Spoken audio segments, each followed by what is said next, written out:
ગાંધીનગરમાં ટેટ અને TAT pass વિદ્યાર્થીઓ સરકાર ભરતી કરે એના માટે માંગણી કરી રહ્યા છે કે કાયમી ધોરણે શિક્ષકોની ભરતી થવી જોઈએ.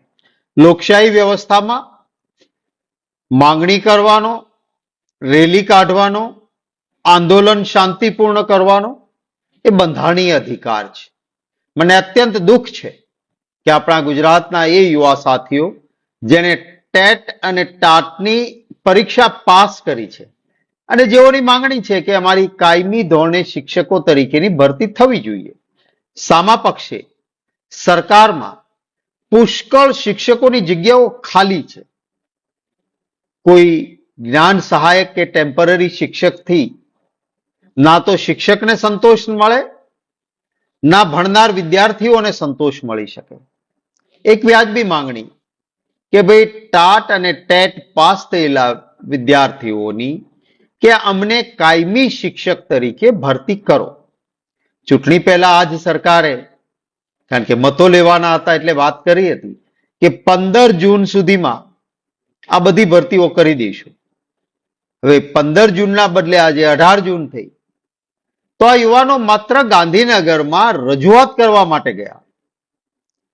અને ગાંધીનગરમાં રજૂઆત કરવા જાય આપણા જ ગુજરાતના યુવાનો, એ કોઈ આતંકવાદી નથી.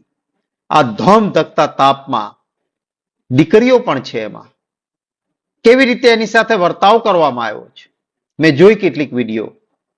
કેટલાક આ સાથીઓના, યુવાનોના મને ફોન પણ આવ્યા કે સાહેબ અમને ઉઠાવીને ડિટેન કર્યા છે. અમે કોઈ આતંકવાદી નથી, અમે શિક્ષકો છીએ. અમારા ફોન આંચકી લેવામાં આવ્યા છે અને બેરહેમીથી અમારી સાથે વ્યવહાર કરવામાં આવી રહ્યો છે. હું વિનંતી કરીશ ગુજરાત રાજ્યના માનનીય મુખ્યમંત્રીશ્રીને કે આ પ્રકારે જો આપની સરકારમાં ચાલતું હોય તો આ વ્યાજબી નથી. તાત્કાલિક માનનીય મુખ્યમંત્રીશ્રી આપ સૂચના આપો, જે પણ પોલીસ સ્ટેશનોમાં ને જુદી જુદી જગ્યાએ જે યુવાનોને ગોંધી રાખ્યા છે એમને તાત્કાલિક પોલીસની રિયાસતમાંથી મુક્ત કરવામાં આવે. મારી બીજી માંગણી છે કે એમના સાથે સંવાદ કરો. સાહેબ, લોકશાહીમાં સંઘર્ષ ના હોય, પ્રશ્ન રજૂ કરવા આવે એની સાથે સરકારે સંવાદ કરવાનો હોય. હું આજે જ વાત વિરોધ પક્ષમાં રહીને કરું એમ નહીં. ભૂતકાળનો ઇતિહાસ જોજો. કોંગ્રેસની સરકાર હતી, હું પણ મંત્રી હતો. આંદોલનકારીઓ સાથે સંઘર્ષ નહીં, હંમેશા સંવાદ કર્યો છે.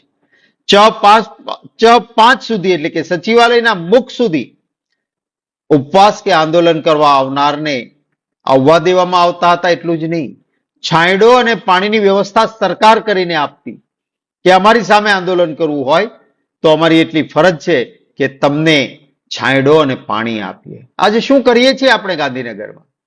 ગાંધીનગરની અંદર પેસવા નહીં દેવાના, ગાંધીનગરની બહાર જ રોકી રાખવાના. કોઈ આંદોલનકારી આવે તો ડિટેન કરીને જાણે કોઈ આતંકવાદી આવ્યો હોય એમ પોલીસ ઉઠાવીને લઈ જાય, એના મોબાઈલ આંચકી લેવાના. આ શું લોકશાહીમાં વ્યાજબી છે? વિનંતી કરીશ સરકારને કે આપ જરૂર આ અંગે સકારાત્મક વિચારણા કરો અને ટેટ અને ટાટ પાસ થયેલા જે વિદ્યાર્થીઓ છે જેમની વાજબી માંગણી છે કે ભાઈ શિક્ષકોની પુષ્કળ જગ્યાઓ ખાલી છે, ગુજરાતમાં શિક્ષણનું સ્તર બગડી રહ્યું છે, માટે તમે આ જગ્યાઓ પર ટેટ અને ટાટ પાસ થયેલા વિદ્યાર્થીઓની કાયમી શિક્ષક તરીકે ભરતી કરો. 11 માસના કોન્ટ્રાક્ટ શાના માટે આપણે આપીએ છીએ જ્યારે પુષ્કળ જગ્યાઓ ખાલી છે? આપણને ખબર છે સરકારને મહેકમની મંજૂર થયેલી કાયમી જગ્યા છે, તેના ઉપર કોન્ટ્રાક્ટ 11 મહિનાનો શા માટે? તાત્કાલિક કાયમી શિક્ષકો ભરવાનો નિર્ણય કરે સરકાર, એવો હું અનુરોધ કરું છું.